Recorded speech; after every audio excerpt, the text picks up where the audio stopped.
SSC মামলা, OBC certificate সংক্রান্ত মামলার পর এবার ডিএ মামলাও পিছিয়ে গেল সর্বোচ্চ আদালতে।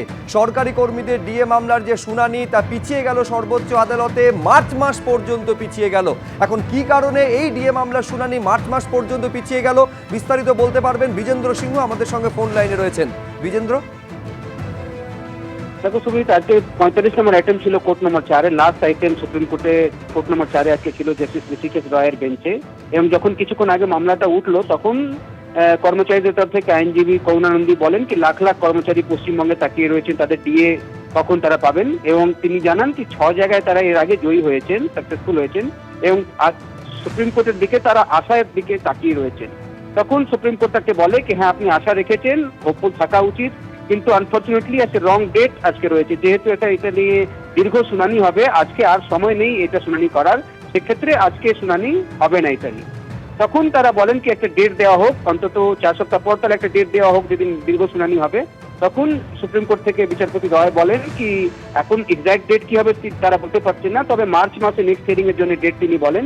এক্সাক্ট ডেটের জন্য যখন বারবারই প্রেস করা হচ্ছিল যারা কর্মচারীদের আইনজীবী ছিলেন তাদের তরফ থেকে, তখন সুপ্রিম কোর্টের বিচারপতি জাস্টিস রয় বলেন কি দেখুন নতুন বেঞ্চ হবে, যেহেতু তিনি সেই বেঞ্চে আর থাকবেন না, সেক্ষেত্রে সুপ্রিম কোর্ট ঠিক করবে কি মার্চ মাসে কবে ডেট হবে এবং তখনই শুনানিটি হবে।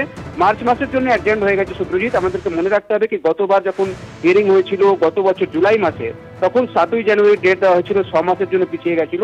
আজকে আবার ডিএ মামলার হিয়ারিং হলো না, তার কারণ একটাই ছিল কি যেটা সুপ্রিম কোর্টেও অবজারভেশনে এসেছে, সেটা ছিল কি একদম লাস্ট আইটেম আজকে ছিল কোর্ট নম্বর 4-এ জাস্টিস রয়ের বেঞ্চে, এবং লাস্ট আইটেম কিছুক্ষণ আগে যখন উঠলো তখন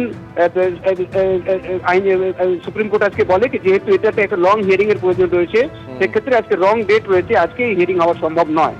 তো অ্যাডজেন্ট হয়ে গেছে হিয়ারিং। এখন দেখতে হবে কি মার্চ মাসে এক্সাক্ট ডেট কবে পাওয়া যাচ্ছে, সেটা হয়তো আগামী কয়েকদিনের মধ্যে আমরা জানতে পারবো যে মার্চে কবে হিয়ারিং হবে। তবে পিন পয়েন্টের ডেট তারা আজকে পাননি সুপ্রিম কোর্ট থেকে কর্মচারীরা, যেহেতু জাস্টিস রয় বললেন কি যে নতুন বেঞ্চ হবে, সেটাতে তো তিনি থাকবেন না। এখন সুপ্রিম কোর্টের চিফ জাস্টিস ঠিক করবেন কি কোন বেঞ্চে এটার হিয়ারিং হবে এবং মার্চ মাসে এক্সাক্ট ডেট কি হচ্ছে। ধন্যবাদ বিজেন্দ্র।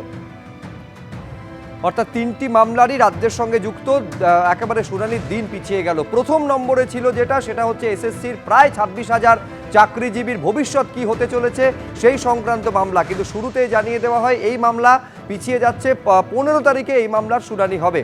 কিন্তু ডিএ মামলা প্রায় 6 মাস পর এই ডিএ মামলার শুনানি আজকে হওয়ার কথা ছিল, সেই ডিএ মামলার শুনানি পিছিয়ে গেল।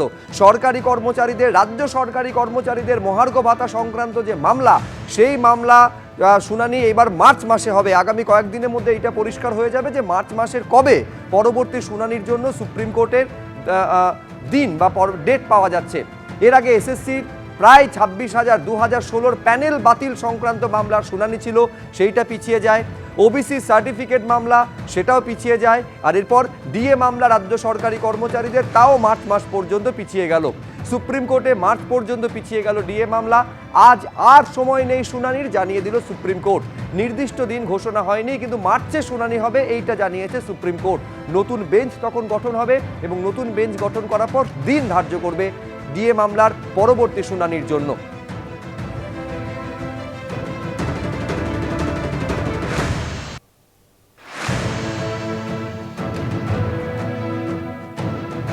জুলাই মাসের পর জানুয়ারি মাসের আজকের দিনে ডিএ মামলার শুনানি হওয়ার কথা ছিল, অর্থাৎ দীর্ঘ 6 মাসের অপেক্ষার পর আজকে শুনানি হতে পারে এবং সেই শুনানি থেকে একটা আশাব্যঞ্জক দিক পাওয়া যেতে পারে, এমনটা যারা মামলাকারীরা তারা আশায় বুক বেঁধেছিলেন। কিন্তু সেই মামলার শুনানি আরও 3 মাস পিছিয়ে গেল, অর্থাৎ মার্চে হতে চলেছে পরবর্তী শুনানি। নতুন বেঞ্চ গঠন হবে বলে জানিয়েছে সর্বোচ্চ আদালত, সেই নতুন বেঞ্চ পরবর্তী শুনানির দিন ধার্য করবে।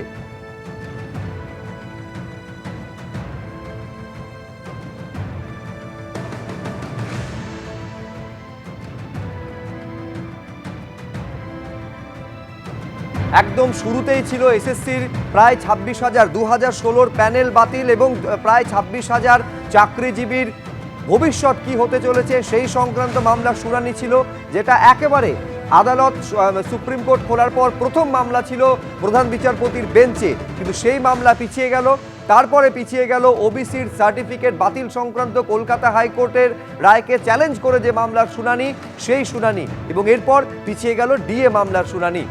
আগামী 15ই জানুয়ারি দুপুর 2টোর সময় এই এসএসসি সংক্রান্ত মামলার শুনানি হবে। 15ই জানুয়ারির মধ্যে সবাইকে হলফনামা জমা দিতে হবে। আজকে প্রধান বিচারপতি সঞ্জীব খান্না এবং বিচারপতি সঞ্জয় কুমারের বেঞ্চ এই নির্দেশ দিয়েছে। যদিও সিবিআইকে রিপোর্ট জমা দেওয়ার কথা আজই বলে সুপ্রিম কোর্ট। মামলার খরচ তো বেড়ে চলেছে, আর কতদিন অপেক্ষা করতে হবে? দিন পিছিয়ে যাওয়ায় হতাশ হয়ে চাকরিজীবীরা এই প্রশ্ন তুলছেন। তার কারণ এই চাকরিজীবীদের ভবিষ্যৎ কি হবে সেইটা নির্ধারণ করবে সুপ্রিম কোর্ট। এরই পাশাপাশি ওবিসির শংসাপত্র বাতিল সংক্রান্ত যে মামলা, সেই মামলার শুনানিও পিছিয়ে গিয়েছে। 28 এবং 29শে জানুয়ারি সেই মামলার পরবর্তী শুনানি হবে। কলকাতা হাইকোর্টের নির্দেশে বাতিল হয়ে যায় কয়েক লক্ষ ওবিসি শংসাপত্র। হাইকোর্টের নির্দেশের বিরুদ্ধে সুপ্রিম কোর্টে দ্বারস্থ হয়েছিল রাজ্য, যার শুনানি হওয়ার কথা ছিল আজ সর্বোচ্চ আদালতে। সেই মামলা পিছিয়ে গিয়ে নতুন দিন হয়েছে 28 এবং 29শে জানুয়ারি।